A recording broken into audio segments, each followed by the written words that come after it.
ayer, y a los que no, les recordamos que tuvimos el honor de contar con la presencia del doctor Javier Sastre y de la doctora Maite Maroto, ambos del Hospital San Carlos de Madrid, quienes nos honran nuevamente con su presencia el día de hoy. La gran diferencia que tenemos es que la mesa de expertos local en el día de ayer estuvo constituida por los integrantes del Programa Nacional de Trasplante Hepático del Hospital Militar y de la doctora Silvana Signorelli de la Unidad de Hepatobiliar de la Asociación Española, mientras que en el día de hoy está constituido por también la doctora Signorelli, pero también por el doctor Joaquín Pereira, ambos de la Unidad Hepatobiliar de la Asociación Española. ¿Por qué la diferencia? Porque nuestro objetivo era brindarles un enfoque bien distinto a los eventos del día de ayer y del de hoy, tomando en consideración que el enfoque del equipo del programa de trasplante del militar tiene un enfoque más desde la hepatología y la unidad hepatobiliar va a hacer hoy seguramente más énfasis en la perspectiva oncológica. Pero como dice Mirta Legrand, la audiencia se renueva, así que les voy a contar algunas cosas que mencionamos ayer y que son, digamos, la base de por qué hoy estamos aquí. Como ustedes seguramente sepan, durante más de una década, los pacientes con hepatocarcinoma celular no tuvieron novedades en cuanto a tratamientos, ya que ningún estudio logró demostrar superioridad en relación al standard of care.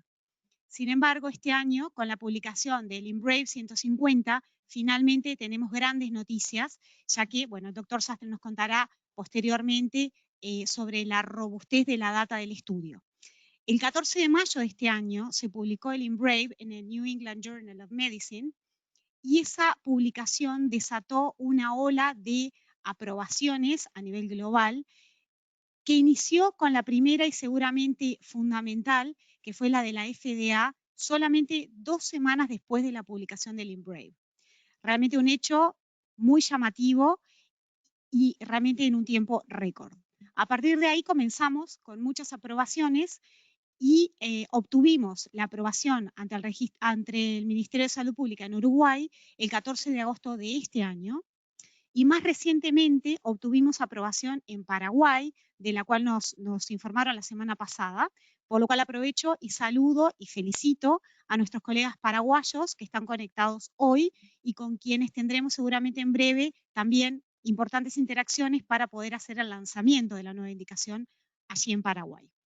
A su vez, ayer se nos informó desde Roche Global sobre la aprobación de la indicación en China, lo cual constituye un hito, dado que China es responsable de cerca del 50% de los pacientes de hepatocarcinoma celular a nivel mundial, lo que es aproximadamente unos 400.000 pacientes nuevos por año. Entonces, realmente esta sucesión de hechos lo que nos muestra es la relevancia de la evidencia científica que nos trae el IMbrave 150 y que nos mostrará el doctor Sastre a continuación, pero además queremos poner de manifiesto la importancia y la necesidad del trabajo en equipo multidisciplinario para abordar el manejo de estos pacientes que no solamente tienen la patología oncológica, sino que conviven seguramente desde hace bastante tiempo con una enfermedad hepática de base que hace muy difícil el manejo y que realmente requiere del abordaje y del aporte de cada una de las especialidades. Es por eso que en el día de hoy tenemos el aporte desde la cirugía también y los invitamos a ustedes a hacernos todas las preguntas que tengan, digamos, desde cada una de las especialidades que hoy están atendiendo esta sesión. Sin más, le doy paso a la doctora Silvana Signorelli para iniciar la actividad. Esperamos que sea del agrado y de la utilidad de todos ustedes y les esperamos también preguntas al final de la sesión. Muchas gracias.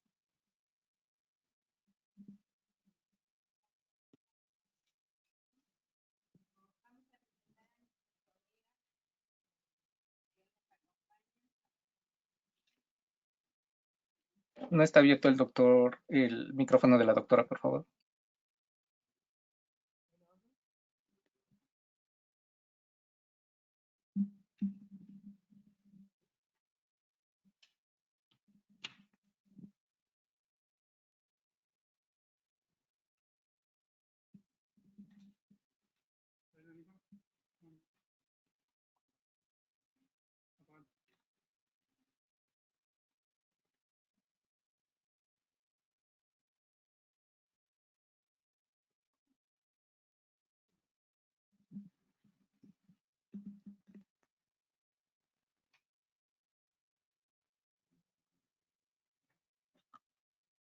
No, aviso que habíamos recién hecho el ensayo y había salido perfecto. Bueno, la doctora Maite Maroto es especialista adjunta en el Servicio de Aparato Digestivo del Hospital Universitario Clínico de San Carlos de Madrid, miembro de la Unidad de Patología y encargada de la consulta monográfica de patocarcinoma. Además, es jefa de la Unidad de Patología del Servicio del Aparato Digestivo en el Hospital Universitario Clínico también de San Carlos de Madrid. Ha participado en diversos ensayos clínicos de patocarcinoma y tiene más de 50 artículos y comunicaciones en congresos. Es también miembro de la Asociación Española para el Estudio de Hígado y de la Sociedad Española de Patología Digestiva. Maite, el currículum te lo achicamos un poco, porque es muy extenso. Y antes de que hables, te queremos agradecer, que sabemos que allá es muy tarde, que ayer ya nos dieron una charla hermosa y hoy pedirte que la repitas. Así que gracias. Somos Bueno, todo oídos. buenas tardes a todos. Muchísimas gracias, Silvana. Es un placer estar aquí y gracias también a Roche por invitarme a participar en este evento. En esta primera parte, en mi sesión, les voy a hablar de dos aspectos que considero que son importantes en el manejo actual del hepatocarcinoma y más en base a los últimos avances terapéuticos, como es la adecuada selección de pacientes para tratamiento sistémico y la importancia del manejo multidisciplinar en esta patología. Sabemos que el hepatocarcinoma representa la mayor parte de tumores hepáticos primarios, es una importante causa de mortalidad asociada al cáncer y la mayor parte de casos ocurren sobre una etiología conocida que es la cirrosis. Además, en nuestro medio está aumentando la incidencia de hepatocarcinoma, sobre todo en relación al aumento también de la incidencia de la enfermedad hepática por depósito graso. ¿Y por qué aparece el hepatocarcinoma? Bueno, sabemos que sobre la base de fibrosis e inflamación que tienen los pacientes con hepatopatía crónica ocurren una serie de alteraciones genéticas y epigenéticas que generan el nódulo displásico y sobre estos hepatocitos aberrantes se suceden además otra serie de alteraciones moleculares que acaban generando el hepatocarcinoma. Este es además uno de los tumores que tiene menos mutaciones somáticas que puedan ser diana de terapias dirigidas y además no existe una mutación que podamos utilizar para predecir una respuesta terapéutica. Además se conocen distintos subtipos moleculares relacionados con distintas características clínicas, pero esto no tiene utilidad, al menos en el momento actual, en la práctica clínica habitual.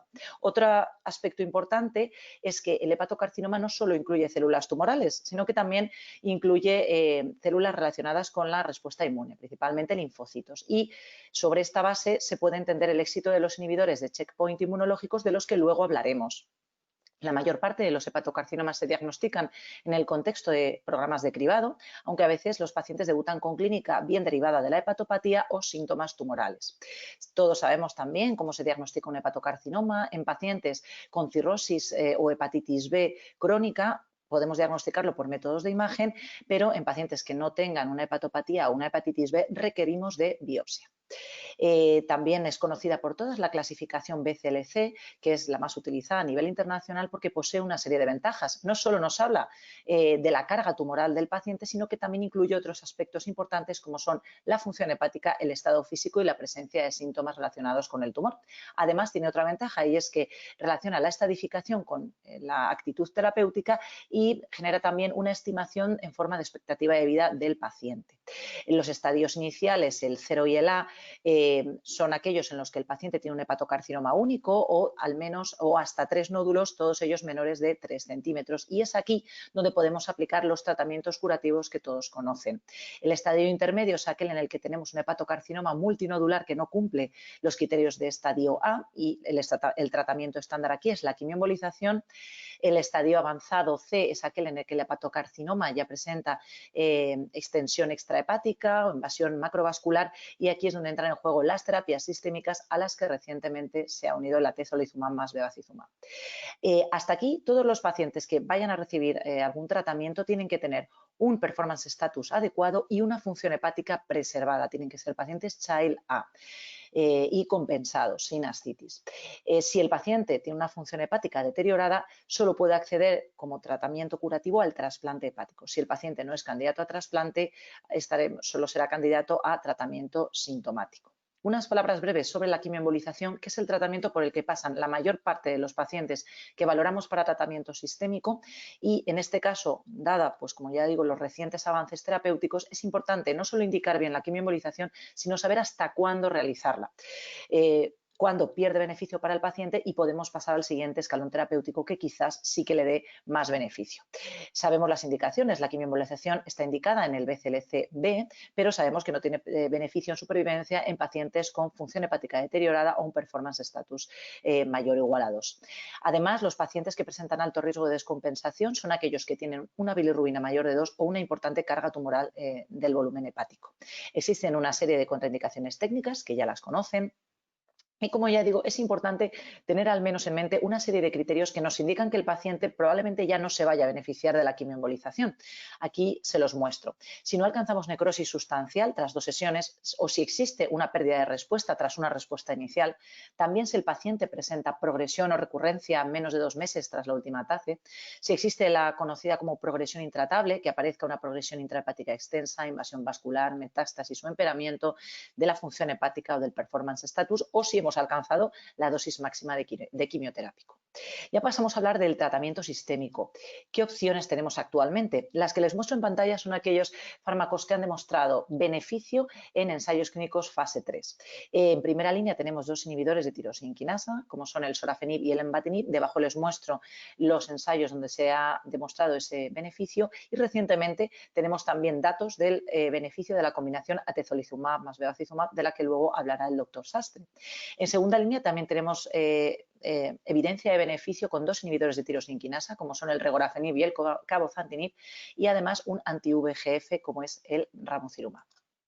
Brevemente, ¿cómo actúan estos fármacos? Bueno, pues por un lado tenemos los inhibidores de tirosina quinasa que todos tienen un mecanismo de acción similar. Lo que hacen es inhibir diferentes vías moleculares que son activadas por tirosina quinasas y que participan en vías de carcinogénesis, como son la proliferación, la angiogénesis, la aparición de metástasis o el microambiente tumoral. Por un lado, el sorafenib, lenva y rego tienen un perfil de acción más parecido, actúan sobre VEGFR, PDGFR, c-KIT, entre otras, y el cabozantinib tiene un perfil un poquito más diferente, también actúa sobre VEGFR, pero también sobre los receptores de AXL y c-MET. Este último, por cierto, implicado en la pérdida de respuesta a sorafenib. En la diapositiva no les muestro el ramucirumab, pero es un anticuerpo monoclonal dirigido contra el dominio extracelular del receptor de VEGF. La evidencia del uso de estos fármacos, como ya he dicho, se ha demostrado en ensayos clínicos fase 3 comparados con placebo, excepto en el caso del lenvatinib, que se comparó con sorafenib en un ensayo de no inferioridad. El atezolizumab tiene un mecanismo de acción totalmente diferente. Es uno de los que hemos llamado inhibidores de checkpoint o puntos de control inmunológicos y su funcionamiento se basa en lo que les he comentado anteriormente, que el tumor, en este caso el hepatocarcinoma, está infiltrado por células de respuesta inmune, principalmente linfocitos T. Y estos linfocitos T expresan en su superficie unas moléculas que se llaman checkpoint o puntos de control inmunológicos. Las más conocidas son las que les muestro en la pantalla, CTLA4 y PD1. ¿Qué son? ¿Qué hacen estas moléculas? Bueno, pues son parte del sistema inmune y lo que hacen es prevenir respuestas hiperinmunes que conducen al daño tisular. En el contexto oncológico, la activación patológica en estos casos de CTLA4 o PD1 conlleva una evasión inmune de las células tumorales y, por tanto, si logramos bloquear la activación de estos receptores o de sus ligandos, lograremos favorecer que las células inmunes reconozcan y destruyan a las células tumorales. En este caso, la atezolizumab, como les muestro en la imagen, es un inhibidor del ligando de PD1. ¿Y qué hace aquí, qué pinta aquí el bevacizumab, un anti-VEGF? Pues es que se conocen otras vías de evasión inmune y una de ellas, bien conocida, es la sobreexpresión de VEGF que se asocia al desarrollo y progresión del hepatocarcinoma. Las terapias anti-VEGF, como es el bevacizumab, reducen la inmunosupresión mediada por esta molécula en el microambiente tumoral y además se sabe que potencia la eficacia de los anti-PD1 y anti-PDL1, promoviendo la infiltración de linfocitos T en el tumor. Bueno, pues una vez sabemos las opciones terapéuticas que tenemos, ¿cómo seleccionamos la terapia? Tenemos que tener en cuenta varios aspectos. Por un lado, el estadio tumoral. Sabemos que a priori los candidatos son los BCLC-C, pero también los BCLC-B que tengan o bien contraindicación técnica a la quimioembolización, haríamos en este caso lo que se conoce como treatment stage migration, que hayan desarrollado complicaciones graves tras la quimioembolización o que hayan progresado a la misma. También, insistimos, los pacientes tienen que tener una buena función hepática, tienen que ser Child A, como mucho B7, pero compensados, sin ascitis. Si el paciente tiene varices, estas deben haber recibido el adecuado tratamiento o profilaxis y la bilirrubina debe estar por debajo de 2-3 veces el límite alto de la normalidad.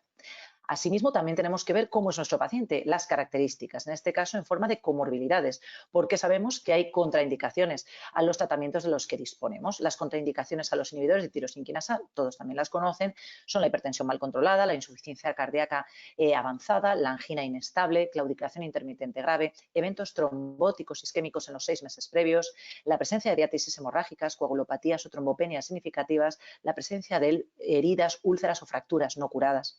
Y por otro lado, las contraindicaciones, la combinación de la atezolizumab o bevacizumab, que por otra parte fueron también los pacientes excluidos del INBRAVE 150, son por un lado las asociadas a la atezolizumab, a la inmunoterapia, que es el caso de pacientes trasplantados, la presencia de enfermedades autoinmunes, el tratamiento con inmunosupresores o inmunoestimuladores sistémicos, pacientes que presenten fibrosis pulmonar o neumonitis de cualquier origen, pacientes con infecciones crónicas no controladas o infecciones por VIH. Y por otro lado, las contraindicaciones derivadas de los antiangiogénicos, varices no tratadas en pacientes que hayan tenido hemorragia digestiva alta o que tengan alto riesgo de sangrado, hipertensión mal controlada o con antecedentes de crisis o encefalopatías hipertensivas, enfermedad cardiovascular significativa, diátesis hemorrágicas, coagulopatías significativas, heridas, úlceras o fracturas no curadas o antecedentes en los 6 meses previos de fístula, perforación o absceso intraabdominal. Otro factor a tener en cuenta de cara a poner un tratamiento es los efectos adversos posibles de esta terapia, que también pueden contraindicar el uso de las terapias en determinados pacientes. Sabemos los efectos adversos de los inhibidores de tirosinquinasa, todos tienen el mismo perfil, aunque con diferente frecuencia en cada efecto adverso, pero son pues, la diarrea, el síndrome mano-pie, la hipertensión, la hiporexia, la fatiga, RAS, dolor abdominal, alteración de transaminasas y otras en menor medida. También les muestro en pantalla los efectos adversos más que aparecieron con mayor frecuencia de la combinación atezolizumab más bevacizumab en el ensayo INBRAVE 150 y los muestro de mayor a menor frecuencia. La hipertensión, la fatiga, la proteinuria, la elevación de AST, el prurito, la diarrea, la hiporexia, la fiebre y otros en menor frecuencia. Una vez hemos elegido, según este perfil, el tratamiento que vamos a instaurar en nuestro paciente, sí que es cierto que deberíamos tener un estudio previo básico antes de iniciar la terapia sistémica. ¿En qué consiste este estudio? Por un lado, importante, la anamnesis y la exploración física, nunca hay que olvidarse de esto, y haciendo especial hincapié en la tensión arterial, la frecuencia o la presencia de síntomas antes de iniciar el tratamiento, en concreto los síntomas gastrointestinales, que son unos de los más frecuentes en los fármacos que usamos. Unos análisis básicos con hemograma, coagulación, función hepática, renal, iones. También es conveniente asociar un perfil ferrocinético, proteinograma, perfil tiroideo, marcadores tumorales, tener un básico de orina para descartar la presencia de proteinuria previa al tratamiento y, aunque la mayor parte de pacientes lo van a tener, pero siempre revisar que estén las serologías actualizadas. En cuanto a la evaluación de la hepatopatía, importante que el paciente no esté descompensado, ascitis, encefalopatía, edemas en miembros inferiores, todo esto hay que tratarlo antes del inicio de tratamiento y tener una gastroscopia para descartar lesiones potencialmente sangrantes. Sí que es conveniente también en pacientes que no tengan cardiopatía tener al menos un electrocardiograma basal, pero si el paciente tiene cardiopatía sería recomendable una valoración por el cardiólogo y posiblemente la realización también de ecocardiograma. Y nunca hay que olvidarse de la valoración del estado nutricional, pesar al paciente en consulta y añadir a la analítica un perfil nutricional básico. Aquí, en función de lo que acabamos de hablar, les muestro un ejemplo de distintos perfiles de pacientes que, bajo mi punto de vista, serían más candidatos a un tipo de tratamiento o a otro. Por ejemplo, los pacientes que podrían ser a priori candidatos a recibir un inhibidor de tirosinquinasa, pues van a ser los pacientes que tengan alguna patología autoinmune, se encuentren con tratamientos inmunosupresores o inmunomoduladores sistémicos, pacientes trasplantados, por supuesto, o pacientes VIH o que tengan infecciones crónicas no controladas, por ejemplo, una tuberculosis, etc. Por el contrario, ¿qué pacientes los vemos más candidatos para la combinación de atezolizumab y bevacizumab? Bueno, pues pacientes que tengan enfermedades cardiovasculares, pero bien controladas, que no hayan tenido eventos trombóticos recientes, pacientes que tengan de base trastornos gastrointestinales o cutáneos por el perfil de efectos adversos de los inhibidores de tirosinquinasa, y también me atrevo a incluir a pacientes que tengan edad avanzada o una situación basal más frágil, Porque, como luego comentará el doctor Sastre, dentro del INBRAVE se objetivó mayor frecuencia de efectos adversos generales de tipo hiporexia o astenia, mayor afectación del estado general en el grupo de pacientes que recibió sorafenib. Una vez tenemos al paciente en su tratamiento de primera línea, es verdad que le vamos haciendo sus controles radiológicos, pero quizás en algún momento tengamos que plantear cambiar a una segunda línea, a parar la primera línea. ¿Y esto cuándo lo hacemos? ¿Cómo seleccionamos los pacientes candidatos a segunda línea? Bueno, pues lo primero, algo muy obvio, pero que es lo principal, es saber si disponemos en nuestro centro de alguna segunda línea, porque ya sabemos que esto pues, es muy variable dentro de una misma ciudad o un mismo país, incluso entre centros. Y si tenemos disponible una segunda línea, pues plantearnos parámetros que sí que nos aconsejan el cambio. Básicamente, la progresión desfavorable, que es la aparición de metástasis extrahepáticas si el paciente no las tenía, o de nuevas lesiones extrahepáticas si ya tenía extensión extrahepática, en este caso sería conveniente o se aconseja cambiar a una segunda línea. Y además, algunos grupos abogan por cambiar a segunda línea en pacientes que tengan cualquier tipo de progresión asociada al requerimiento de diuréticos para la ascitis. Y esto tiene cierto sentido, porque en este paciente que está progresando y además está haciendo ascitis, se está sumando que su función hepática se está deteriorando. Eso es lo que nos refleja siempre la aparición de ascitis. Y en ese caso, si además está recibiendo un tratamiento que no le está aportando un beneficio en ese momento, quizás si esperamos un poco más ya sea demasiado tarde y deteriore demasiado la función hepática como para que pueda recibir una segunda línea. Y en cuanto a qué fármaco elegir, pues lo mismo, si el paciente tenemos que fijarnos cómo ha tolerado lo primero la primera línea, si ha recibido un inhibidor de tirosinquinasa y ha tenido una mala tolerancia que ha hecho que suspendamos el tratamiento, pues es verdad que en segunda línea solo podríamos valorar el uso de ramucirumab, que además sabemos que solo tiene beneficio en pacientes con alfa-fetoproteína mayor de 400, como se demostró en el ensayo REACH y se confirmó en el REACH-2. Y luego otro apunte, y es que el único que ha demostrado beneficio más allá de la segunda línea es el cabozantinib, porque en el ensayo Celestial se incluyeron pacientes que no solo habían recibido una primera línea, sorafenib, sino también pacientes que habían recibido 2 líneas de tratamiento sistémico. Y en este subgrupo también se vio una tendencia al beneficio del cabozantinib versus el placebo. Y luego otra pregunta también importante, y es que si los estudios de segunda línea siempre se han realizado en pacientes que han progresado a sorafenib, pero si en primera línea no hemos dado sorafenib, ¿cuál es la segunda línea? ¿Cuál es la segunda línea, por ejemplo, del lenvatinib? Pues tampoco lo sabemos con certeza. Una parte de los pacientes que recibieron lenvatinib en el REFLECT sí que continuaron con otros tratamientos tras finalizar el ensayo, la mayoría de ellos con sorafenib, y parece que en este subgrupo sí que se pudo evidenciar también cierto beneficio, pero como ya digo, no tenemos datos concluyentes. Y desde luego, pues tampoco sabemos cuál sería la segunda línea adecuada de la combinación atezolizumab-bevacizumab. Permítanme terminar con unas palabras acerca de la importancia del abordaje multidisciplinar en el hepatocarcinoma y más ahora con este nuevo arsenal terapéutico del que disponemos. ¿Qué es un comité multidisciplinar? Bueno, pues parece obvio, pero son al menos 2 profesionales de la salud que trabajan en colaboración para lograr un cuidado coordinado de los pacientes.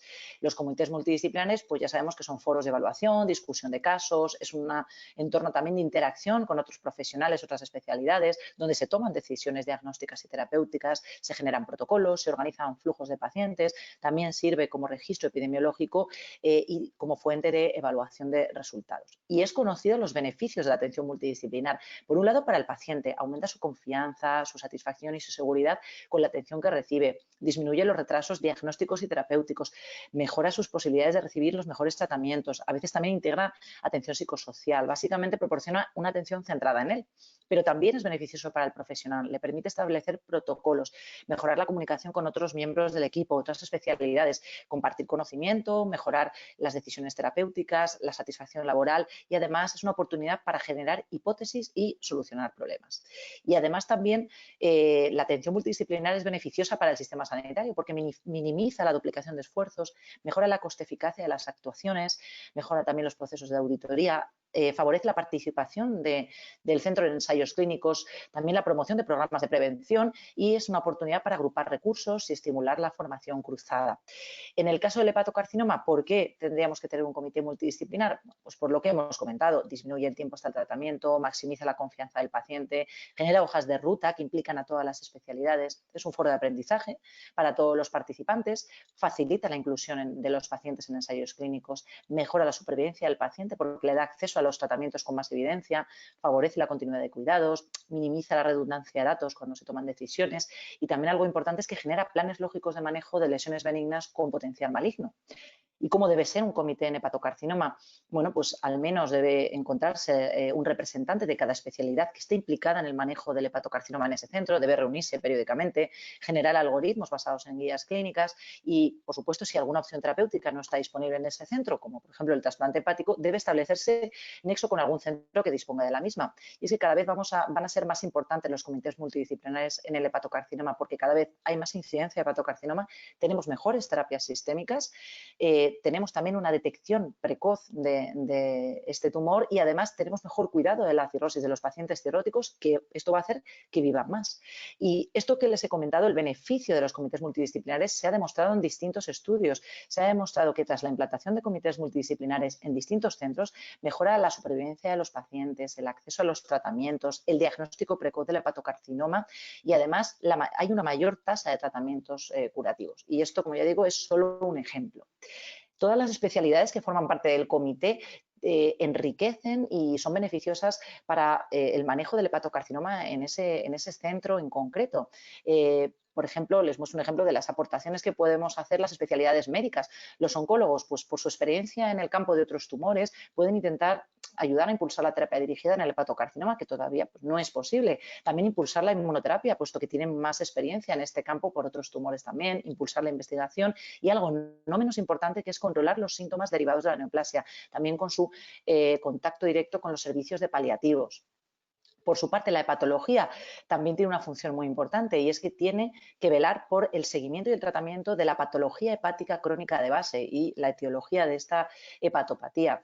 También, como son los especialistas que muchas veces conocen al paciente, lo manejan desde antes de que aparezca su enfermedad tumoral, porque muchas veces han llevado esa hepatopatía crónica, conocen las características, las comorbilidades, la función hepática del paciente y ya saben muchas veces a qué opciones terapéuticas va a poder optar ese paciente. Puede hacer una preselección de candidatos para los tratamientos, guiar la decisión siempre, por supuesto, tomada de forma definitiva en el contexto del comité. Y algo muy importante también, porque esto permitirá que el paciente pueda continuar más tiempo con el tratamiento concreto, es que tenga que prevenir y tratar las descompensaciones previas y durante el tratamiento antitumoral. También sería ideal que los comités pues, tuvieran herramientas para evaluar su calidad, suelen ser en forma de cuestionarios, de checklist. Aquí, por ejemplo, se han desarrollado varias, les muestro aquí un ejemplo en la que se muestran distintas funciones del comité con distintos subcomponentes para que pueda realizarse una autoevaluación periódica. Pero es que, al menos en España, no hay estándares de calidad para decir qué constituye un comité. Tienen que estar solo médicos, tiene que haber más especialidades, enfermería, por ejemplo, y qué especialidades deben estar representadas, cuántos pacientes atender y en qué momento. Sí que es cierto que se recomiendan unas figuras fundamentales, como un coordinador que dirija las sesiones, un gestor de casos que coordine la atención médica de cada paciente y lo ideal sería también tener referentes para el paciente. En nuestro hospital, en el Clínico San Carlos de Madrid, pues bueno, estas son las especialidades que participan en el comité multidisciplinar en el que evaluamos los casos de hepatocarcinoma. Tenemos una persona que coordina las sesiones y las especialidades médicas somos un poco los gestores de los pacientes y nos reunimos con carácter semanal. Para concluir esta segunda parte, insistir en lo importante y lo esencial de los comités multidisciplinares en el manejo del hepatocarcinoma y que además se sabe que han demostrado beneficio para el paciente, los especialistas y el sistema sanitario. Sería importante implementar la figura del gestor de pacientes. Los diferentes miembros de los comités deben asociarse para participar en la investigación y buscar el mejor tratamiento basado en la evidencia científica. Se deben monitorizar las actividades clínicas y de investigación del comité.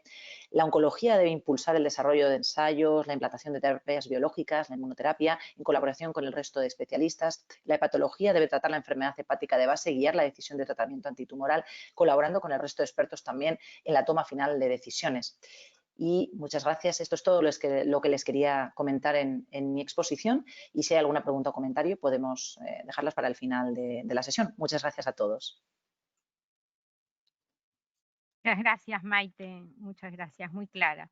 Bueno, ahora el doctor, voy a hacer la breve presentación de su currículum, porque también es muy extenso, del doctor Javier Sastre, que es oncólogo y jefe de la Unidad de Tumores Gastrointestinales y Neuroendocrinos del Hospital San Carlos de Madrid. Es profesor asociado de la medicina de la Universidad Complutense de Madrid.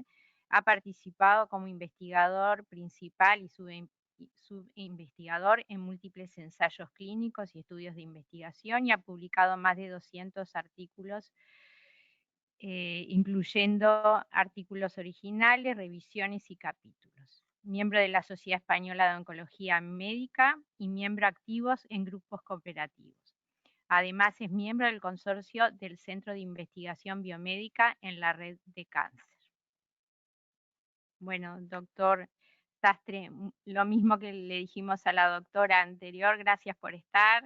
Sabemos que es una hora horrible, que ya han estado trabajando ayer en lo mismo, pero bueno, va a ser de mucho interés porque pensamos que la charla de hoy va a estar dirigida a otro panel de médicos. Gracias. Muchas gracias, Silvana. Quería agradecer a Roche, como no, la invitación a participar en este evento y también felicitar a los compañeros de Uruguay, de Paraguay, como nos ha comentado antes Frida, por tener ya acceso a lo que es hoy día el nuevo estándar de tratamiento de primera línea del hepatocarcinoma avanzado, como es la combinación de atezolizumab y bevacizumab. Desafortunadamente, centros como el nuestro y Maite y yo, que hemos participado directamente en el INBRAVE 150, pues no tenemos acceso ahora mismo de forma regular en España, porque todavía no está la aprobación en la Unión Europea y probablemente hasta la primavera del año que viene pues no tengamos regulado este aspecto y la posibilidad de ofrecer a nuestros pacientes de forma rutinaria la combinación de atezo y bevacizumab. Vamos en esta próxima media hora a repasar fundamentalmente todos aquellos aspectos relacionados con esta combinación. Estos son mis conflictos de interés. Y esta combinación básicamente es una combinación de inmunoterapia y antiangiogénicos. La inmunoterapia saben que está en desarrollo a múltiples niveles hoy día, tanto anticuerpos dirigidos contra antígenos del tumor, como bien vacunas, como las CAR-T-cell o fármacos que produzcan secreciones de citoquinas que activen las natural killer.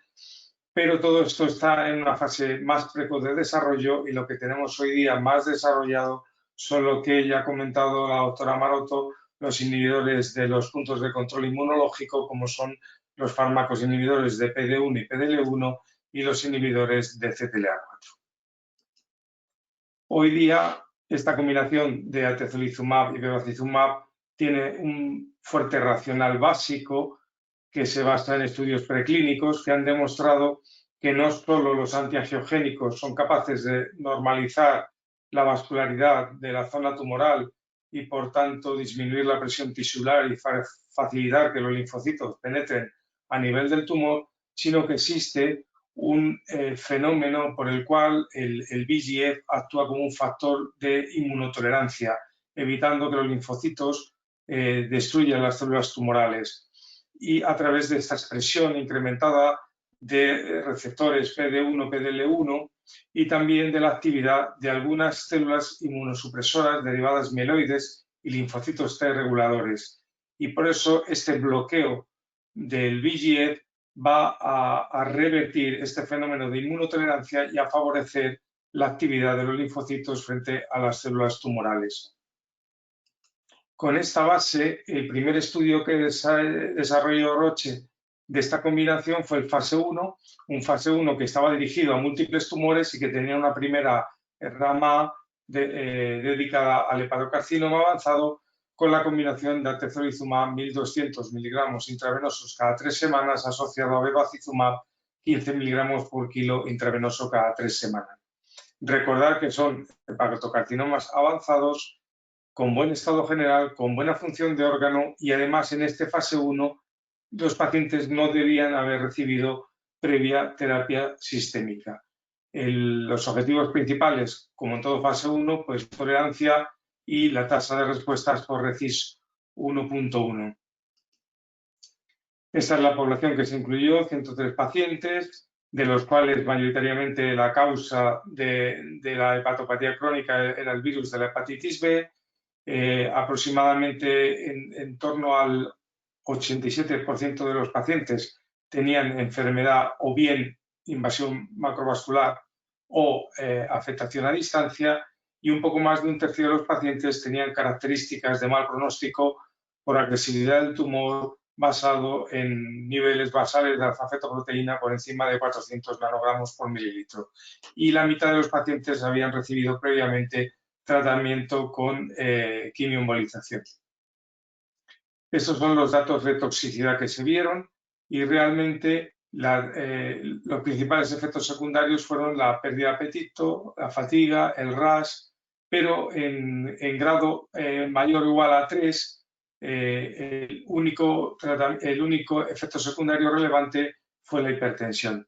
Si vemos aquellos efectos secundarios relativos a los fenómenos autoinmunes, realmente fueron muy infrecuentes. De 103 pacientes, en apenas 1 o 2 pacientes tuvieron neumonitis, un paciente tuvo pues otros fenómenos autoinmunes, por lo cual realmente estos fenómenos autoinmunes no son realmente muy frecuentes cuando estamos utilizando estas combinaciones. En cuanto a la tasa de respuestas, ya en el fase 1 se vio una tasa de respuesta muy interesante de un 32%, realmente muy por encima de lo que estaban dando los inhibidores de tirosina quinasa, que estaban alrededor del 10-12% de respuestas objetivas. Se vio un fenómeno, y es que parecía que las tasas de respuestas son mayores cuando la patopatía de base es la infección viral por los virus de la hepatitis B o C, y algo inferior cuando la etiología es no viral, y también algo superior cuando la enfermedad era agresiva en base a los niveles altos de alfa-fetoproteína basal. Uno de los aspectos más relevantes y que animó más al desarrollo de la fase 3 es encontrar una mediana de supervivencia libre de progresión de casi 15 meses. Tenemos que tener en cuenta que, por ejemplo, en el estudio SHARP, que dio la indicación a sorafenib en primera línea, no llegaba a 11 meses la supervivencia global, no la libre de progresión, con el inhibidor tirosina quinasa. Por tanto, estamos viendo aquí una supervivencia libre de progresión a esta primera línea de pacientes no previamente tratados, que está por encima de la global de los inhibidores de tirosina quinasa. Y esto realmente fue un punto muy a favor para el desarrollo de la fase 3.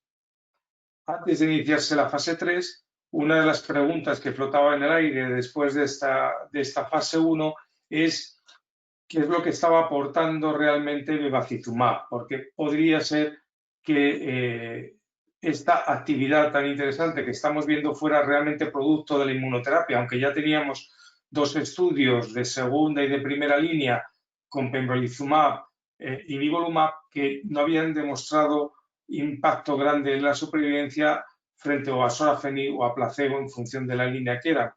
Pero aún así era importante ver que esta actividad se debía realmente al sinergismo de la combinación, y por tanto refrendaba el postulado básico de que esta combinación tenía un efecto sinérgico y no solo al efecto de la inmunoterapia. Y por tanto se hizo una rama F del fase 1 para hacer una randomización a recibir atezo y bevacizumab o atezolizumab solo. Aquí se incluyeron 119 pacientes que estaban bien balanceados en las características pronósticas de ambas ramas, y se pudo ver cómo realmente la combinación de atezolizumab y bevacizumab es superior a la inmunoterapia sola con atezolizumab, con una diferencia muy significativa, con una hazard ratio de 0,55 para la combinación frente a la inmunoterapia sola. Por lo tanto, teníamos ya bases muy sólidas para el desarrollo de la fase 3. Fase 3 que se realizó en primera línea de tratamiento de pacientes con enfermedad avanzada y comparando atezolizumab y bevacizumab a la dosis de la fase 1 frente a sorafenib en la terapia estándar de 400 miligramos cada 12 horas, mediante una randomización 2:1 y una estratificación por región geográfica, por ECOG, por la presencia o ausencia de invasión macrovascular o enfermedad metastásica, y por los niveles de alfa-fetoproteína mayores o menores de 400 nanogramos por mililitro. 2 objetivos principales: la supervivencia global y la libre de progresión por RECIS 1.1 y objetivos secundarios, las tasas de respuestas medidas por RECIS 1.1, por el RECIS modificado y también la tolerancia del tratamiento y un estudio de calidad de vida. Este era el diseño estadístico para considerar positivo el estudio. El error alfa de la supervivencia libre de progresión tenía que estar por encima de 0.002, por debajo, perdón, y de la supervivencia global en 0.0033. Estas son las características de los pacientes. Le incluyeron 336 en la rama de combinación, 165 en la rama de sorafenib. Aproximadamente un 40% de los pacientes fueron tratados en el medio asiático. La etiología predominante siguió siendo el virus de la hepatitis B. Vemos que un poco más de un tercio de los pacientes presentaban niveles de alfa-fetoproteína en las dos ramas por encima de 400 nanogramos por mililitro y también un poco más de un tercio de los pacientes habían recibido previamente tratamientos de quimioembolización. Este es uno de los objetivos principales del estudio, la supervivencia global. Vemos que el resultado es positivo. El hazard ratio es de 0,58, la P de 0.0006 y, como vemos en la gráfica, la mediana de supervivencia global para la combinación no se ha alcanzado aún. Vemos un plató que va aproximadamente de los 13-14 meses hasta el final de la gráfica en los 17 meses, mientras que con sorafenib la mediana de supervivencia global fue realmente buena porque fue de 13 meses, lo cual le da también más valor a la mediana de supervivencia global de la combinación. Recordemos que en el SAR era de un poco más de 10 meses.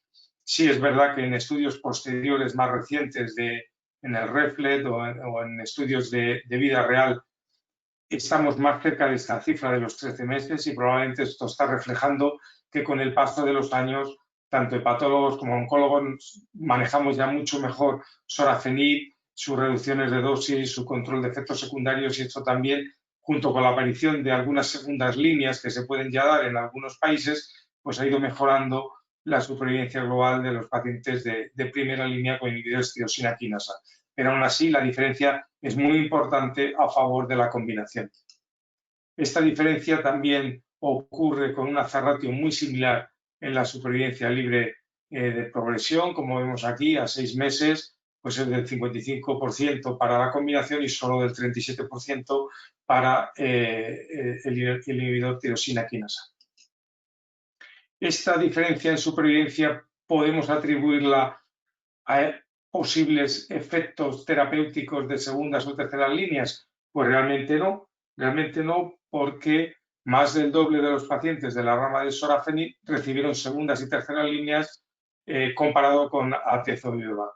Más pacientes en la rama de sorafenib recibieron en segundas y terceras líneas otros inhibidores tirosina quinasa y casi un 20% recibió inmunoterapia como segundas y terceras líneas frente al 1% de la rama de atezolizumab. Por lo tanto, realmente es esta combinación, el potencial y el sinergismo de esta combinación, la que es capaz de incluso revertir los efectos de las segundas y terceras líneas en la rama de sorafenib y mantener una ventaja en supervivencia libre, en supervivencia global en este caso. Cuando vemos los análisis de subgrupos, pues todos los subgrupos se benefician de la combinación, con una excepción, que es el grupo que inicialmente estaba diagnosticado de BCLC-B. Bien es cierto que este es un grupo muy pequeño, de solo 78 enfermos, que el intervalo de confianza de la es muy amplio y que no existe una causa biológica clara que pueda explicar esto. Y probablemente pueda ser un artefacto estadístico, aunque habrá que estar pendiente en próximos estudios y en datos de vida real para realmente ver si esta tendencia se observa en estudios posteriores. Y digo que podría ser un artefacto estadístico porque cuando vemos la supervivencia libre de progresión por subgrupos, el propio subgrupo B de la BCLC sí que se beneficia claramente de la combinación de atezo y bevacizumab. Por lo tanto, no parece que tenga un efecto diferente en supervivencia libre de progresión a otros subgrupos que todos ellos se benefician de la combinación. Cuando vemos las tasas de respuestas, va en la línea de lo que ya se veía en la fase 1, un 27% de respuestas objetivas por RECIS 1.1, 33% por RECIS modificado frente al 12% con sorafenib. Diferencias que son estadísticamente muy significativas. Y cuando vemos las toxicidades, no hay muchas diferencias en cuanto a porcentajes de toxicidades, grado 3-4, un poquito superiores con sorafenib, y también cuando vemos las necesidades de interrupción o modificación de dosis son también ligeramente superiores con la combinación de atezolizumab y bevacizumab.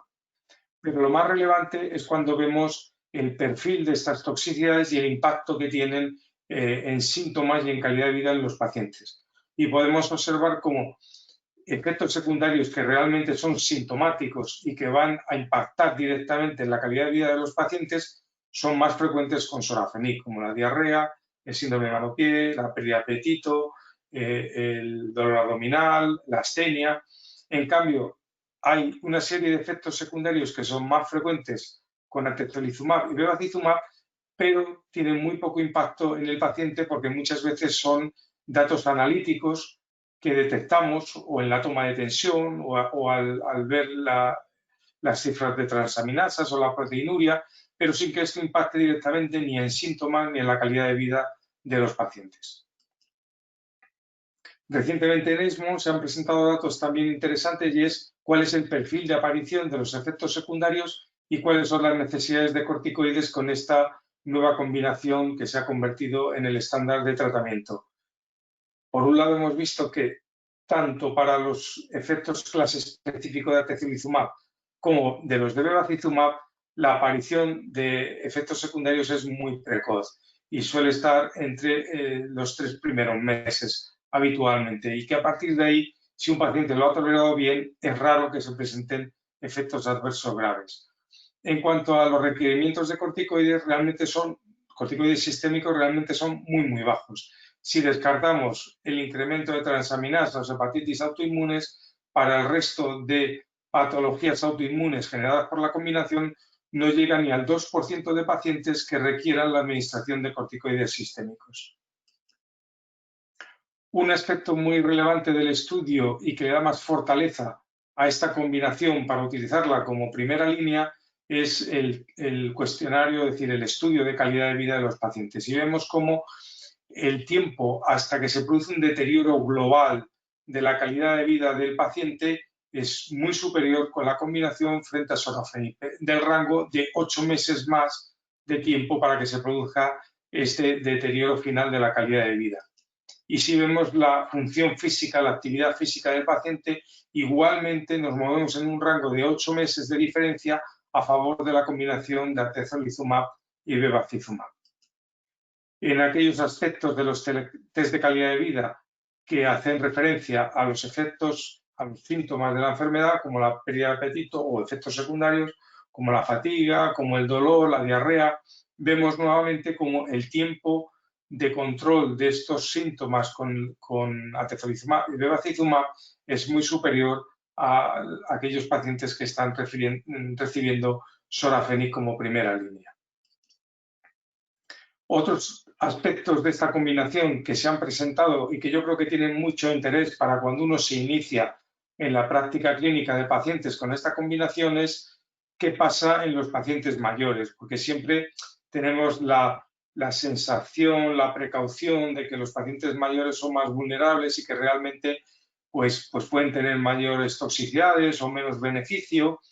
Es cierto que también hay que conocer muy bien el perfil de los pacientes mayores porque siempre existe una mayor selección de los pacientes mayores a la hora de incluirlos en ensayos clínicos debido a sus comorbilidades. Pero dentro de aquellos pacientes mayores que se encuentran en situación óptima para recibir este tipo de tratamientos y que han sido incluidos en el estudio, pues vemos cómo tienen características muy similares a los pacientes de menos de 65 años, aunque sí que vemos en sus características cómo hay una cierta tendencia a tener menores niveles de alfa-fetoproteína, es decir, tumores clínicamente menos agresivos que en los pacientes jóvenes.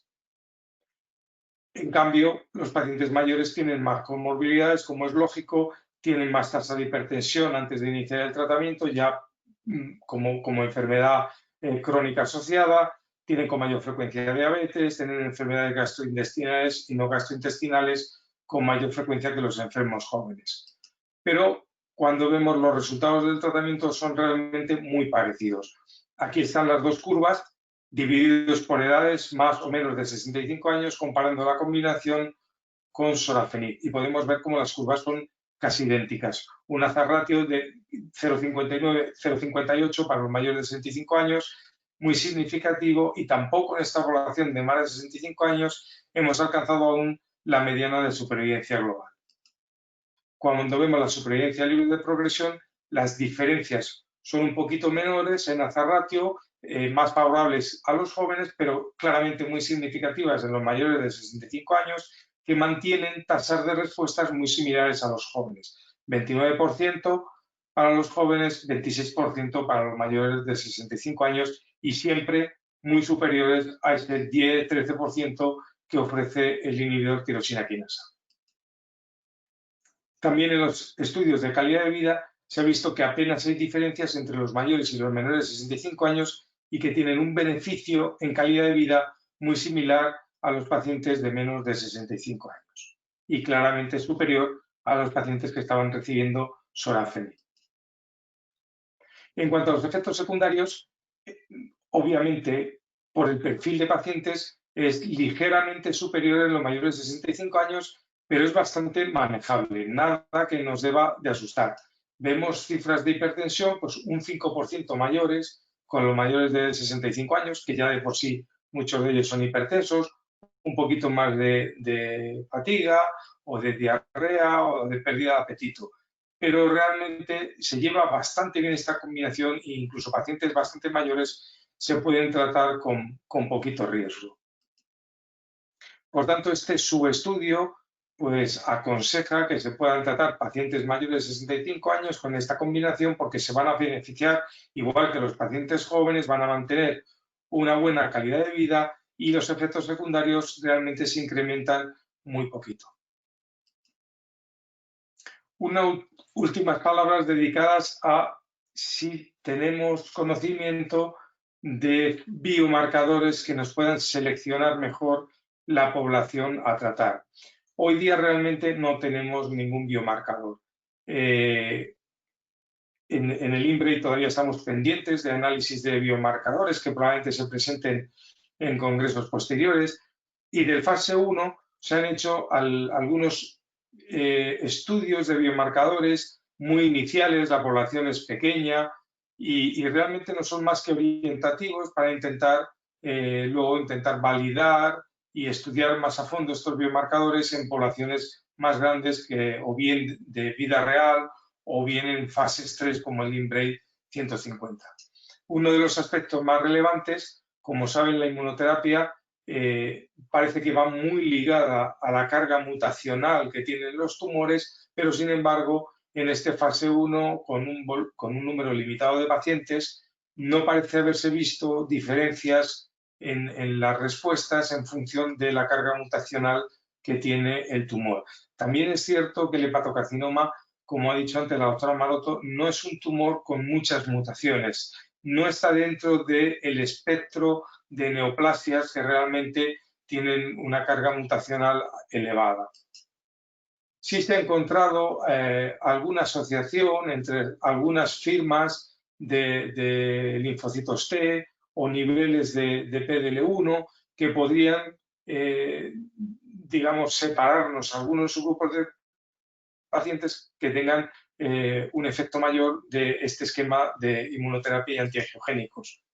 Por otro lado, sin embargo, se ha visto que la activación de la vía de Notch podría ser un factor de ausencia de resistencia a esta combinación, o también algunas firmas de linfocitos T reguladores o niveles del VEGF receptor plasmáticos. Vemos cómo pues, podían separarnos algunas poblaciones que tuvieran mayor beneficio de esta combinación.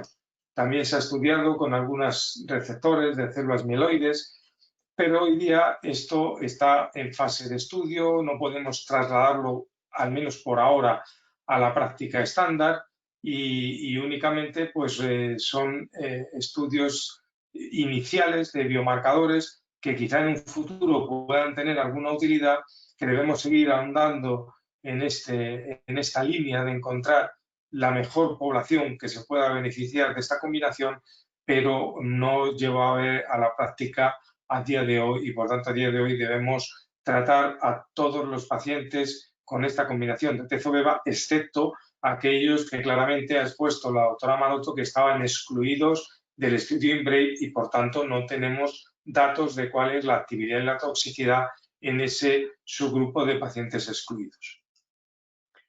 Por tanto, para concluir, decir que el IMBRAVE es el nuevo, la combinación Atezo-Beva es el nuevo estándar de tratamiento de primera línea global del hepaticarcinoma avanzado, que ha demostrado incrementar no solo la tasa de respuesta, sino también la supervivencia libre de progresión y la supervivencia global, que es un tratamiento bastante bien tolerado, que hay que estar encima en los primeros meses, sobre todo, que es cuando pueden aparecer los principales efectos secundarios y que en el futuro pues, hay que seguir estudiando posibles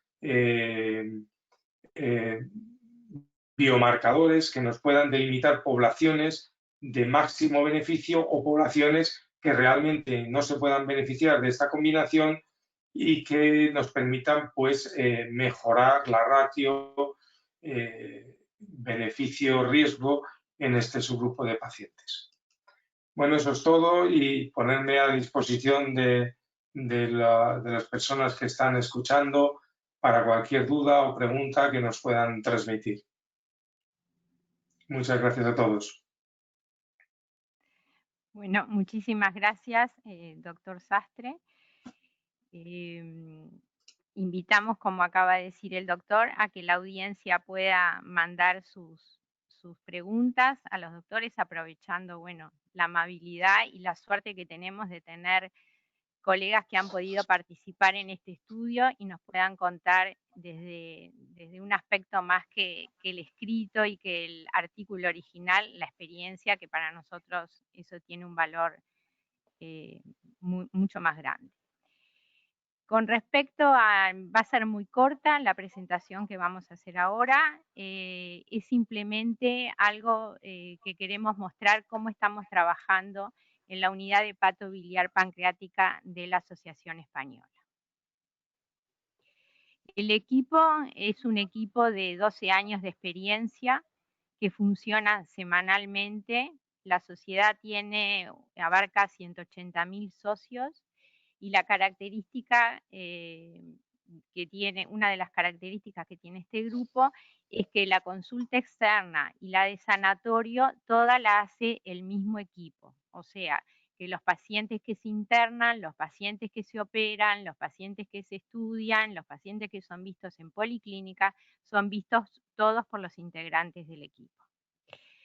Los integrantes son cirujanos, que son 5, ¿no, Joaquín? 5 cirujanos que están con nosotros. El jefe es el doctor Parodi. Después tenemos un anestesista que solo trabaja para los pacientes de los cirujanos del equipo, o sea que está muy entrenada en cuanto al tipo de cirugías que se hacen hepáticas. Hay un oncólogo, hay imagenólogos. Si bien no tenemos un ecografista que sea integrante permanente del equipo, tenemos uno de referencia que siempre lo enviamos a él, por lo tanto tiene un expertise muy grande. Y sí tenemos 2 imagenólogas que nos acompañan siempre, que se han especializado en tomografía, resonancia magnética y PET en las enfermedades hepatobiliopancreáticas. Tenemos 2 hepatólogos que también son integrantes constantes de las reuniones, una internista que es la que ve todo el aspecto del terreno del paciente, sobre todo, no solo cuando vamos a hacer un tratamiento sistémico, sino es de mucha ayuda para los cirujanos en el momento que el paciente debe ser visto si es operable o no. Tenemos un psicólogo que es de gran ayuda, sobre todo por como dijo la doctora Maite antes, ¿verdad? El equipo no solo es para el paciente, sino que también es para que nosotros nos sintamos cómodos, para que podamos trabajar de la mejor manera, y la verdad que ha sido un cambio muy importante, los pacientes lo agradecen, y la verdad que nosotros como equipo también nos sentimos fortalecidos con la presencia del psicólogo. Además, una cosa que no es menor, el psicólogo también va a ver a los pacientes de la unidad cuando están internados, en el preoperatorio, en el posoperatorio, cuando se le da el alta, o sea, es un trabajo muy importante. Tenemos residentes, y si bien no tenemos personal de paliativos en permanente en las reuniones, sí lo tenemos con un relacionamiento muy importante. Como todo equipo humano que trabaja junto, tenemos fortalezas y tenemos debilidades. Algunas de las fortalezas que vemos que tenemos es que es un grupo humano en el cual está muy bien integrado, y que la mayoría lo integramos desde los inicios de la unidad. Eso hace que tengamos un objetivo común, que por supuesto es el paciente, un alto grado de responsabilidad, un diálogo permanente durante todo el proceso de la enfermedad, como dijimos anteriormente. Es todo un ciclo que se cumple por todo el equipo. Hay una fuerte presencia universitaria, hay una escalera etaria que bueno, hace un feedback importante, sobre todo en los que somos más viejos. La juventud nos empuja, y bueno, siempre está queriendo lo último, estando en lo último, trayéndonos papers y cosas, poniéndonos siempre a tono. Y hay un liderazgo que, como todo grupo, es muy importante que haya un líder, que bueno, que es nuestro jefe de cirugía, el doctor Parodi, que la verdad para nosotros es un líder.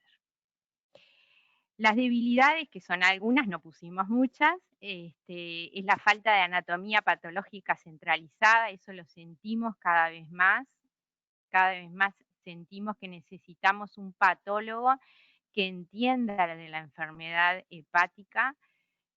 A veces los informes que nos traen no nos contestan, no nos responden nada.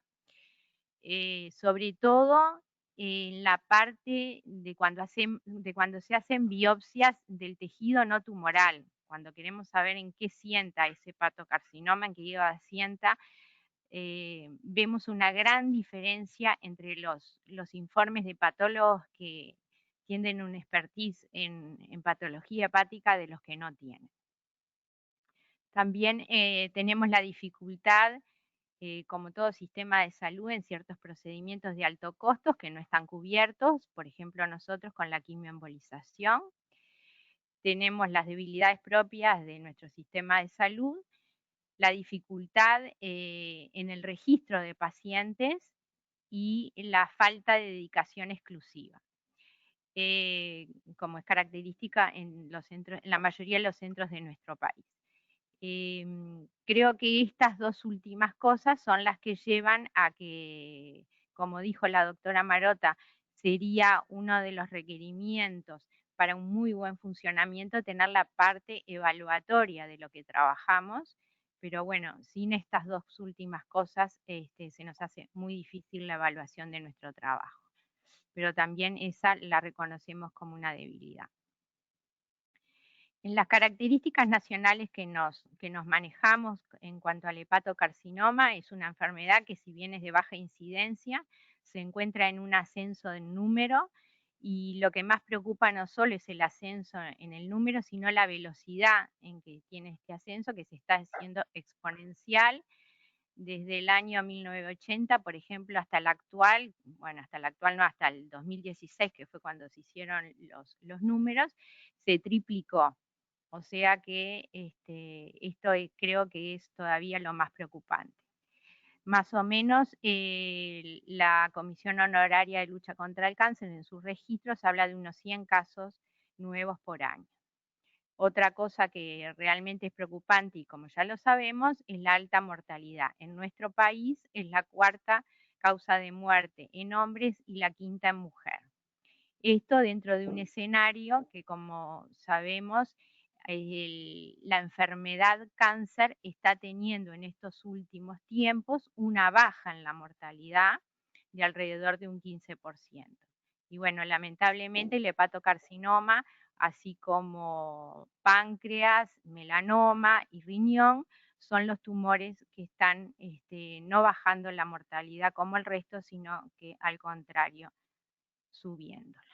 Esto es simplemente ver un poco el trabajo de la Comisión Honoraria de Lucha contra el Cáncer, que yo no sé si todos saben que el Registro Nacional de Cáncer es reconocido mundialmente como dentro de los mejores y dentro de los que tienen una seriedad en cuanto a los números que otorga. La elaboración táctica, que es la que se hace en la unidad, es a nivel de una elaboración diagnóstica de la planificación del tratamiento. En cuanto a la elaboración diagnóstica, la hacemos de las dos enfermedades concomitantes que tiene en general el paciente portador de hepatocarcinoma, o sea, de su enfermedad tumoral por medio de un diagnóstico no invasivo, que es el imagenológico, que ya los doctores lo han precisado, y en el día de ayer, que fue todavía más detallado, cuáles son las características imagenológicas que nos llevan al diagnóstico y por el cual no sería necesaria la punción biópsica certificadora, pero sabemos que en algunos casos es necesario y también la necesitamos.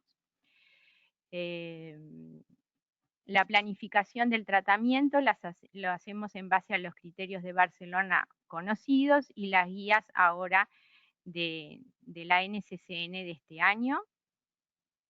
En cuanto a las guías de Barcelona, y que digo ya todos las han nombrado, yo solo lo que quería mostrar eran esas flechas azules, que son lo que se llama la migración de estadios, que ese es donde nos movemos en la realidad, ¿verdad?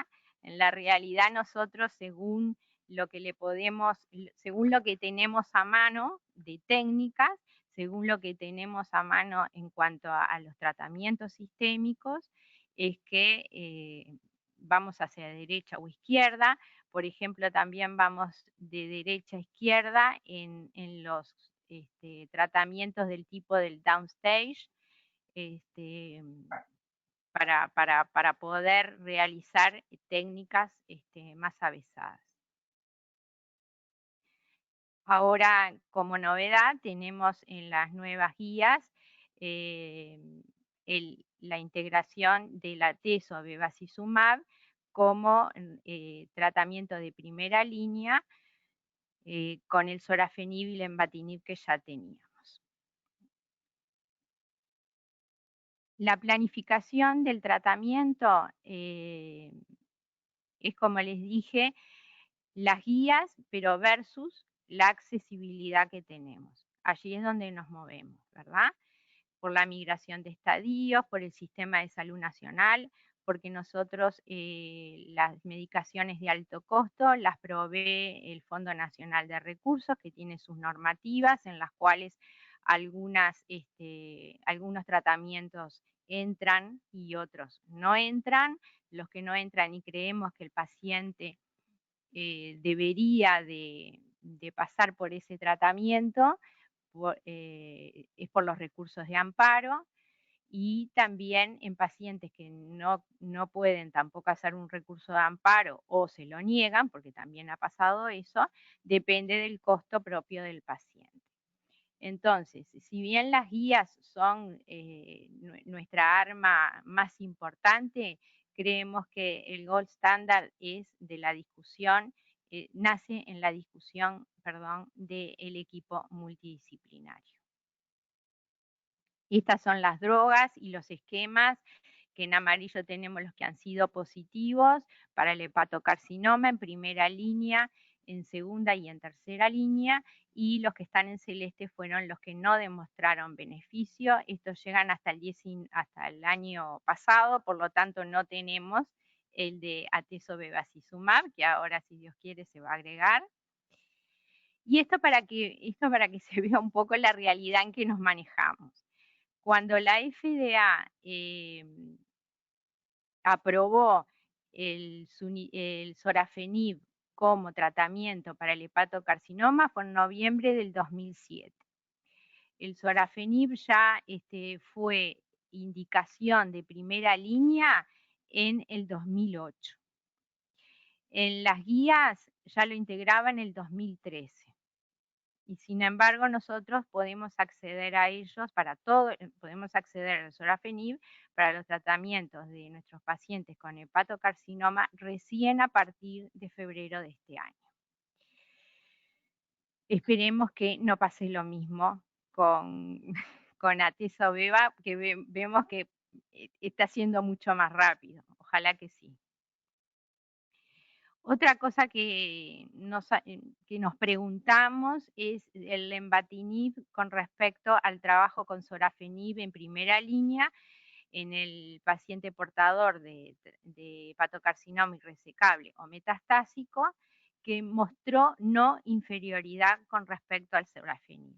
Es una pregunta que varios investigadores se hacen, si un estudio de no inferioridad puede estar integrando o no a la par primeras líneas como lo integra, cuando en las primeras líneas lo que tenemos en general son drogas que han pasado por otro tipo de estudios clínicos.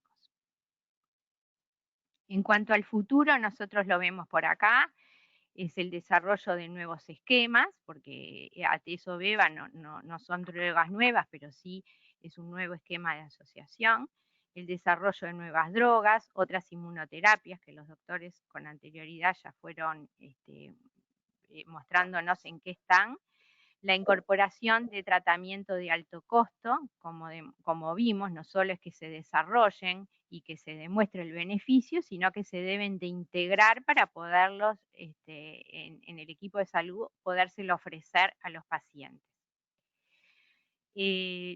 También el futuro lo vemos en que ojalá algún día podamos participar en ensayos clínicos como hemos podido hacerlo en otras patologías y con otras drogas, y hemos tenido la suerte de participar en ensayos clínicos, que creo que eso no solo le hace un bien al paciente que entra dentro del ensayo clínico, sino también a los médicos que aprendemos a lidiar con esas drogas.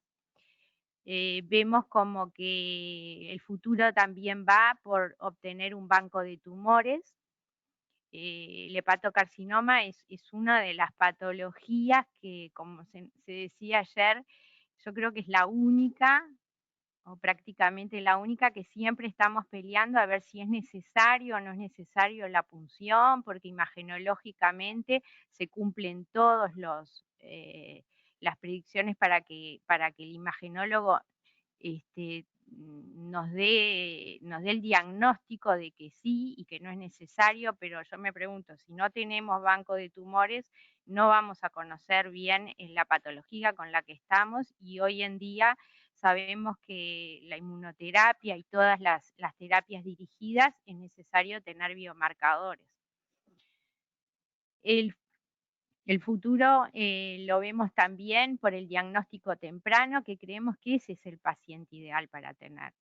El paciente ideal es en aquel que todavía no tiene el hepatocarcinoma, y bueno, que podemos llegar por medio de un screening, que esta enfermedad cumple con todos los requisitos para ser una enfermedad la cual el screening se beneficiaría, porque es una población de riesgo que está altamente identificada, como se dijo, tiene test de screening accesibles, que no son invasivos, que son de bajo costos, son una ecografía cada 6 meses, una dosificación de alfa-fetoproteína, o sea, menos no podemos pedir de costo ni de poco invasivo, y además llegaríamos a tratamientos efectivos por haber alcanzado estadios con impacto en la sobrevida.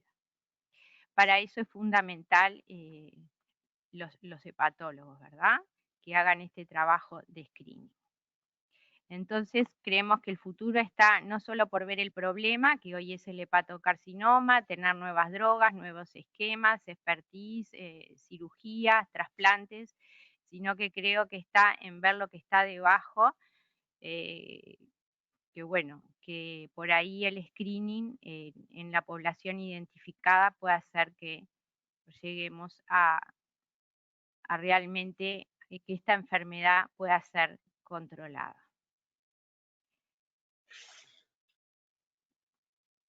Bueno, ahora vamos a ver entonces si hay preguntas.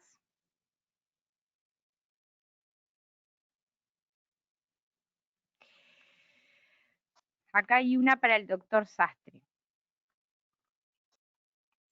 Doctor, dada su amplia experiencia en participar en ensayos clínicos, si bien sabemos cuáles son las ventajas, para usted, ¿cuáles son o serían los inconvenientes en que los estudios clínicos pasen tan rápidamente de fase 1B a fase 3? Si es que los hay. Bueno, tradicionalmente siempre hemos llevado una línea de pasar de la fase 1 para conocer la toxicidad de una combinación y la dosis óptima de un fármaco o de una combinación, a testar en la fase 2 cuál es la actividad real y a tener una idea que nos permita generar numéricamente diferencias razonables para los estudios ya de fase 3 que incluyen un número muy alto de pacientes. Esto realmente en la inmunoterapia, casi todo el desarrollo de la inmunoterapia no está siendo así, sino que directamente se está pasando de las fases 1 a las fases 3 para intentar demostrar si son fármacos útiles en supervivencia, y lo que se está haciendo es fases 1B muy amplios, no el típico fase 1 con un volumen de pacientes pequeños para testar la dosificación adecuada, sino que son fases 1, como hemos visto en fase 1 de Atezo-Beva, que incluyó 100 pacientes y que ya funciona como si fuera es una fase 1B que funciona como si fuera una fase 1-2, de forma que ya tenemos cuál es la actividad del fármaco, que está alrededor del 30% y que realmente ya te lanza directamente y se ahorra tiempo y se ahorra costes a la realización de una fase 3. Yo creo que es una metodología que están empleando hoy día las compañías, sobre todo farmacéuticas, con objeto de acelerar la información que producen estas combinaciones y minimizar costes. En principio, no le veo grandes problemas a realizar este tipo de fases 1 más amplios y directamente fases 3. Perfecto, clarísimo, muchas gracias. Doctora Maroto, ¿cuáles serían los signos de alarma o de alerta para discutir a la brevedad con el hepatólogo?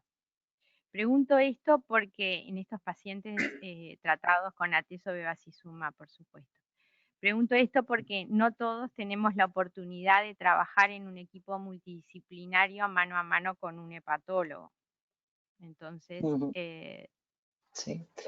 Bueno, es que es verdad que lo que has comentado anteriormente, Silvana, que el paciente tiene dos enfermedades. Entonces, tiene la hepatopatía y tiene el hepatocarcinoma. Entonces, el que maneje, esto depende mucho de cada centro. Entonces, el que maneje, yo, por lo que están preguntando, es verdad que en muchos casos un especialista tiene que manejar todo, ¿no? La hepatopatía y el tratamiento sistémico. Existen oncólogos que manejan perfectamente la hepatopatía de base, que tratan descompensaciones y que, bueno, en ese sentido lo llevan bien y viceversa. Y hepatólogos que manejan frecuentemente la terapia sistémica y la inmunoterapia también, aunque sea algo más reciente. Entonces, siempre he insistido en todas las diapositivas de mi presentación y lo insisto, la función hepática es fundamental. Entonces, signos de alarma. Yo creo que si tenemos en cuenta, tenemos un paciente con un hepatocarcinoma, primero tenemos que ver cómo está el hígado de base. Y el hígado de base, Es cierto que muchas veces radiológicamente podemos valorarlo, pues vemos signos de cirrosis,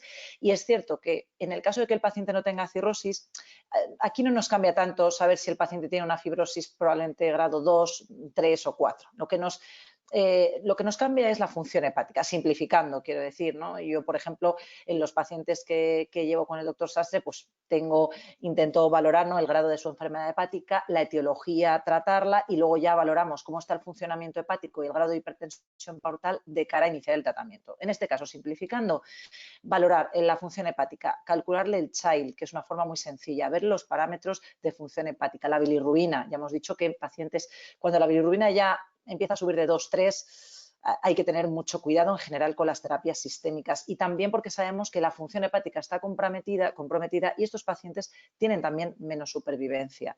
Entonces, una valoración básica de la función hepática, calcular el child, y como ya digo, si tenemos valores, por supuesto, si el child es mayor, vamos a decir, pasa de A, un B7, creo que es conveniente consultarlo con el hepatólogo en ese caso. En el caso también de que objetivemos descompensación, ascitis o alguna descompensación que nos parezca evidente, como ya digo, alteración de la bilirrubina, y en el caso de la terapia atezo-beva, como lleva un antiangiogénico, es cierto que siempre nos da el miedo del sangrado secundario a la hipertensión portal. Entonces, en estos pacientes es cierto que si tienen signos de hipertensión portal, que habitualmente esto estamos más familiarizados los hepatólogos, tendríamos que hacerle una gastroscopia.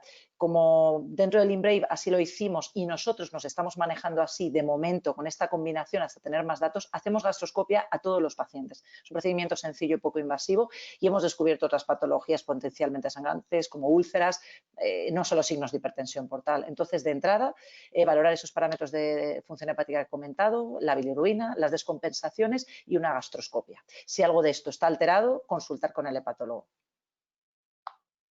Bárbaro, clarísimo. Gracias, doctora. Para el doctor Sastre, ambos, ¿no? Mejor dicho, ¿vieron algún efecto adverso no esperable o que llamara la atención, producto de la asociación de una terapia inmune y de una antiangiogénica? O sea, la Pues no. pregunta es, ¿hay un sinergismo en cuanto al beneficio? ¿Vieron algún sinergismo en la toxicidad? No, realmente no. El sinergismo se ve en el beneficio clínico, pero en la toxicidad vemos menos toxicidad de lo que esperábamos. Es decir, esperábamos que con una combinación así nos podríamos poner en un nivel de toxicidad, aunque fuera asumible, superior a los inhibidores tirosina quinasa, y lo que hemos visto es que es más tolerable, incluso en pacientes mayores y más frágiles, que la que se tiene con los inhibidores tirosina quinasa. Es decir, no tienes un poco más de hipertensión, hay que tener ese aspecto bien cuidado, pero no tienes diarreas, no tienes síndrome Hermano-Thier, no tienes astenias. Es decir, que en ese aspecto hay que ver muy bien el perfil que tiene bevacizumab en contra de los favorable con respecto a los inhibidores de tirosina quinasa. Es un inhibidor puro del VEGF y, por tanto, todos estos efectos secundarios que muchas veces vienen de la inhibición de otras quinasas diferentes al VEGF que aportan los inhibidores de tirosina quinasa, no los tienes con bevacizumab, y por tanto el tratamiento se hace más tolerable. Y no vimos nada no esperado, realmente, vamos. Nada no esperado. Bárbaro. Doctora Maroto, dado que la trombosis de la vena porta es frecuente en estos pacientes, si por presentar además un terreno médico que así lo requiriera, el tratamiento de heparina de bajo peso molecular a dosis de isocoagulación, o sea, profilácticas, ¿contraindicaría el uso de estas terapias? No lo contraindica. De hecho, efectivamente, muchos pacientes que tenemos con hepatocarcinoma, bueno, no solo avanzado, tiene una trombosis portal, en este caso hablamos de la no tumoral. La trombosis tumoral, la anticoagulación en este contexto ya sabemos que tiene una evidencia muy controvertida. Nosotros de base no anticoagulamos las trombosis tumorales. Entonces, las trombosis no tumorales, mantener las anticoaguladas y no supondría contraindicación. Nosotros no hemos tenido ningún paciente en este contexto ahora mismo con tratamiento con la combinación, pero también sabemos que los inhibidores de tirosinquinasa también tienen ese efecto antiangiogénico que también puede favorecer los sangrados. De hecho, es fundamental en las trombosis portales tener las anticoaguladas, porque si no las anticoagulamos, trombosis portales completas, perdón, y sobre todo cuando afectan a la vena mesentérica superior. Esas son fundamentales. Tenerlas anticoaguladas porque si no favorecemos la progresión de la hipertensión portal y el consiguiente desarrollo de varices, y eso sí que puede sangrar y generar un problema. Entonces, la anticoagulación en parte previene las consecuencias de la hipertensión portal en forma de sangrado. Entonces, hay que hacerlo. Obviamente, pues si vamos a empezar la terapia, el paciente está anticoagulado, hacer la gastroscopia, tratar las varices, suspender la anticoagulación si es necesario para esto, o tratar las varices e iniciarlas posteriormente, pero se podría hacer. Bueno, muchas gracias. ¿Tú, doctor Pereira, querés hacer alguna pregunta desde el punto de vista? En realidad, como cirujano vine a aprender acá, pero tenía una pregunta para Maite y una pregunta para Javier. Para Maite, preguntarle cuál es el rol de gestor de paciente, porque quizá por el uso de las palabras que puedan ser distintos no puedo entender cuál es el rol. Y para Javier, preguntarle si ha habido algún paciente que haya podido, que no era quirúrgico inicialmente con este tratamiento, convertirse en un tratamiento pasible de cirugía o alguna terapia ablativa, y si eso con el bevacizumab había tenido algún tipo de inconveniente, si es que se logró llegar a ese tipo de pacientes.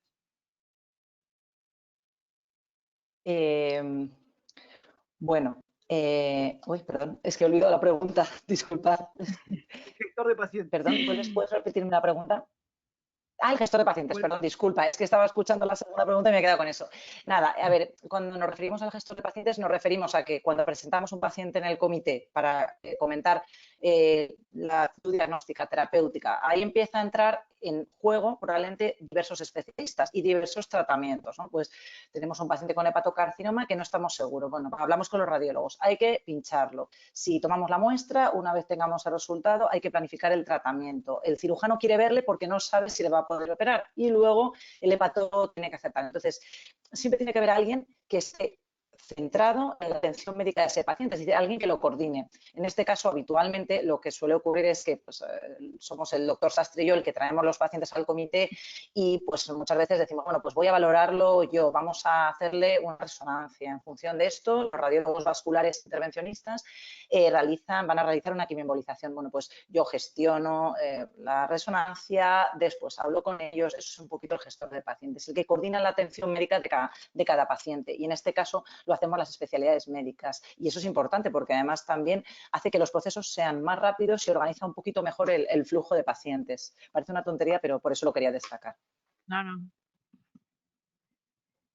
Bueno, en cuanto a la segunda pregunta, realmente no nos hemos encontrado con ningún caso de este tipo, ¿no? De una migración del estadio de una etapa C de BCLC que pudiéramos hacer posteriormente alguna maniobra local o quirúrgica o de quimioembolización. Hay que tener en cuenta que en el INBREI creo recordar que eran más del 80% de los pacientes que tenían enfermedad extrahepática o tenían trombosis, tenían trombosis tumoral de la porta o invasión portal importante, y por tanto, a pesar de que se ven respuestas objetivas, no llegan nunca a alcanzar un grado como para meterse en una maniobra quirúrgica o en un trasplante o una situación de este tipo, ¿no? No hemos vivido ningún caso de estos. Bueno, es posible, a lo mejor en otro... Esto, por ejemplo, sí que se ve más cuando vemos las segundas líneas que reciben pacientes dentro de ensayos de enfermedad avanzada. En Asia esto sí se ve mucho más a menudo, que pacientes que han hecho una primera línea sistémica luego hacen una segunda línea con un ATACE o un fenómeno local, ¿no? No sabemos muy bien, bueno, quizá tienen un gran expertise allí en el uso de las terapias locales, etcétera, ¿no? Pero no es una situación que nosotros en Europa, por ejemplo, veamos de forma habitual, ¿no? De que tras un tratamiento sistémico vuelvas hacia atrás para hacer una quimioembolización o una cirugía. No se nos ha dado ningún caso. Ahora, puede haber situaciones un poco límites en que realmente pues sí que pudiera existir esa migración de estadio y probar alguna terapia local. Bueno, Hay, por ejemplo, migraciones de estadio de BCLC-Bs que no se pueden hacer en un momento dado, terapias locales por algún factor y que quizá una buena respuesta al tratamiento pues luego permitiera hacerlo, ¿no? Un tamaño tumoral grande que disminuye mucho y se puede ir a la radiofrecuencia, etcétera. No hemos tenido aún ningún caso de ese tipo. También es verdad que tenemos una experiencia también muy limitada, porque tampoco hemos tratado tantos enfermos hoy día con esta combinación. bueno, entonces nos resta agradecer y agradecer de verdad muchísimo, porque estas 2 charlas casi nos sentimos como si hubiéramos tratado a los pacientes y tenemos muchas ganas de poder utilizar este esquema en nuestros pacientes, ojalá que así podamos. Y bueno, y lo que un poco dije ayer, ¿no? Que un poco a los oncólogos nos asusta porque no hemos utilizado una asociación todavía de un antiangiogénico y una terapia inmune. Entonces, lo que tú decías, Javier, asusta un poco, pero bueno, viendo la experiencia que han tenido ustedes, si Dios quiere, nos vamos a animar y tendremos nuestra propia experiencia y así se los contaremos cuando vengan. Muchas gracias de verdad. Gracias a Gracias a vosotros. vosotros. Muchas gracias. Me uno a Silvana para agradecerles las presentaciones, realmente estupendas en todos los casos. Y me quedo con 3 puntos que me quedaron resonando. En primer lugar, me encantó ver la coincidencia entre la presentación de la doctora Maroto y de la doctora Signorelli en cuanto a el destaque que hicieron al equipo multidisciplinario y de alguna manera las similitudes que se encuentran entre la práctica en España y en Uruguay, lo cual es muy auspicioso para nosotros localmente. Por otro lado, me gustaría destacar algo que mencionó Silvana, que es que en Uruguay en los últimos 35 años o 36 se triplicó la incidencia de hepatocarcinoma celular. Coincidentemente, hoy estaba leyendo que en México se duplicó la incidencia en los últimos 25 años, lo cual resulta muy preocupante y refleja los números a nivel global, porque también lo vemos en otras regiones geográficas, y eso es consecuencia del estilo de vida que estamos transitando y los factores de riesgo que llevan al desarrollo del hepatocarcinoma celular. Y en un momento en el cual, debido a las mejoras en el diagnóstico, la mayor disponibilidad de tratamientos oncológicos y el acceso a los mismos, estamos controlando, tratando de manera mucho más eficiente la mayor parte de las indicaciones oncológicas, no es el caso del hepatocarcinoma celular. Por lo tanto, creo que merece nuestra atención y nos encontramos en un momento clave frente a una gran novedad, que es que por fin, después de 13 años, sin tener ningún estudio que demostrase superioridad frente al standard of care, por fin sí lo tengamos. Y resalto también algo mencionado por el doctor Sastre, que es que el beneficio de la combinación de atezolizumab más bevacizumab generó una sinergia, ¿verdad?, en el beneficio al paciente, mientras que eso no se observó en paralelo con la toxicidad. O sea, tenemos un beneficio superior por la combinación, pero no una mayor toxicidad. Entonces, si bien a priori podría resultar de alguna manera o podría generar un cierto temor pensar en utilizar una combinación de una inmunoterapia y un antiangiogénico, realmente estamos viendo que no debería generarlo y seguramente de aquí a un tiempo y en la medida de que sigamos obteniendo los registros a la velocidad que lo estamos teniendo a nivel global, vamos a tener la evidencia de vida real que nos va a poder permitir comprobar esos beneficios y esa disminución en la toxicidad que tanto beneficio traerá para estos pacientes. Con esos mensajes me despido, les agradezco muchísimo a todos por habernos acompañado hoy, especialmente a los oradores y especialmente a nuestros oradores españoles que están realmente que están seguramente muy cansados porque es muy tarde allá, y les deseamos a todos un gran descanso y muchísimas gracias de vuelta por habernos acompañado. Buenas noches. Gracias. Muchas gracias y buenas noches. Gracias.